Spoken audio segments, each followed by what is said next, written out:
Et voilà, en plateau ce matin, nous avons une invitée, Madame Esther Vilat, c'est ça, je prononce bien, présidente de l'AMOA. Je vous laisse en compagnie de Hakim Essé. C'est exact, merci Christian. Esther Vilat, bonjour. Bonjour. Présidente de l'association AMOA. AMOA, c'est d'abord quoi? C'est un sigle ou ça renferme quoi? AMOA est une association, c'est une jeune association française qui a été créée il y a quelques mois. Ce n'est pas un sigle. AMOA, c'est l'amour que nous avons pour les autres, c'est l'amour que nous avons pour notre pays. C'est pour ça que je suis là aujourd'hui pour parler de cette association qui est tout d'abord une association humanitaire et culturelle qui intervient principalement en France, mais dans le monde aussi. Donc c'est une association qui travaille sur plusieurs pôles, dont le pôle culturel, un pôle éducation, un pôle environnement, un pôle santé, également un pôle femmes et enfants qui est très sensible pour nous. Oui, Esther et Vilat, vous disiez tantôt c'est une association française, vous dites en même temps nous, et bon voilà, ça fait tout un mélange, nous, français, Vilat béninoise. Qu'est-ce qu'on retient concrètement? Ah non, c'est une association française, mais dans cette association, nous sommes des Béninois. C'est-à-dire que nous sommes des Béninois qui sont, nous sommes 4 membres fondateurs, dont une française parmi nous, mais nous sommes majoritairement des Béninois. C'est-à-dire que la plupart d'entre nous sommes nés ici, on vit en France, mais c'est une association qui a pour objectif de promouvoir la culture béninoise à travers nos actions qui sont de développer l'artisanat, le tourisme, nos chants, nos danses et nos langues, principalement au Bénin, mais aussi dans le monde, parce qu'aujourd'hui, on a quand même une richesse chez nous et il faut le développer à l'extérieur et c'est très important pour nous. C'est dans cette dynamique-là que vous avez créé l'association AMOA.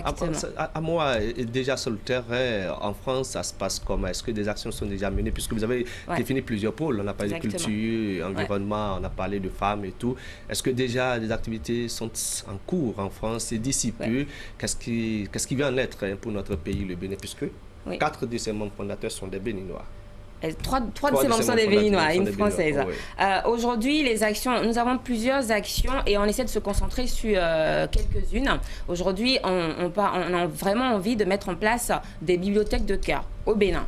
Et des bibliothèques de cœur, c'est-à-dire qu'en fait, on veut permettre à cette jeunesse qui est sur place d'avoir accès à des livres, c'est-à-dire à la lecture, à écrire, en tout cas aider cette jeunesse qui est sur place. Et on a commencé par collecter des livres sur place dans les collèges, dans des lycées, dans des grandes bibliothèques qui sont déjà sur France. Et ces livres nous permettent, on voudrait les acheminer sur place et créer ces mini-bibliothèques un peu partout au Bénin. Aujourd'hui, on aimerait lancer l'appel pour que les gens qui nous écoutent, qui puissent nous aider à disposer des locaux pour pouvoir créer ces bibliothèques, en tout cas dans les milieux dont on a le plus besoin. Je pense que c'est les milieux quand même où il y a plus de jeunes. Et aussi, au-delà de ça, on aimerait aujourd'hui mettre en place le système de parrainage pour vous expliquer. Si je prends le pôle femmes et enfants, donc le pôle femmes, c'est l'autonomisation, qui parle de l'autonomisation des femmes. Et le pôle enfants et les jeunes, c'est la réinsertion de ces jeunes qui sont en difficulté scolaire à l'école. C'est-à-dire qu'en fait, on aimerait mettre en place ce système pour qu'il y ait des gens qui parrainent des enfants pendant, en tout cas, un certain nombre d'années. C'est-à-dire que ces enfants qui n'ont pas les moyens d'étudier... Des enfants béninois, des enfants béninois. D'abord des enfants béninois et en secondo des enfants qui vraiment en ont besoin dans l'Afrique ou dans le monde. Donc c'est vraiment important pour nous avant la rentrée prochaine donc de mettre en place ces parrainages. Aussi réinsérer ces jeunes qui sont en difficulté scolaire, ces jeunes qui ne veulent plus aller à l'école, qui ont envie d'apprendre un métier. Donc pour nous, c'est vraiment important de commencer par ce pôle-là. Donc il y a ces actions qui sont à court terme. Et à moyen, à long terme, on a découvert Grand Popo qui pour nous a une richesse touristique. Et pendant des vacances, moi j'ai découvert la maison Adjavon, qui est une maison qui est aujourd'hui abandonnée et une école aussi qui est abandonnée. Et nous, on souhaiterait vraiment passer un appel pour que si cette maison appartient, on ne sait pas exactement à qui appartient, à quel Adjavon appartient cette maison. Si nous entend aujourd'hui, on aimerait vraiment savoir si on peut bénéficier de cette maison et construire un musée pour pouvoir vraiment promouvoir la culture africaine, permettre à nos artisans qui sont sur place pour qu'ils puissent vraiment montrer de quoi ils sont capables, ce qu'ils savent faire. Et cette école, on aimerait aussi pouvoir en bénéficier et mettre sur place une école à Grand Popo. Une école à Grand Popo. Voilà. Je vous faisais une question tout à l'heure avant que vous n'entrez en studio. C'est une association, vous l'avez martelé en entame de votre intervention, c'est une association française. Est-ce qu'elle aura ce qu'on appelle un peu dans notre jargon des représentations au plan national? Parce que vous êtes tous en France, ça va se passer comment pour que les actions sur place puissent avoir un répondant? Aujourd'hui, nous nous sommes sur le terrain. On a quand même quelques-uns parmi nous ont déjà évolué dans l'humanitaire.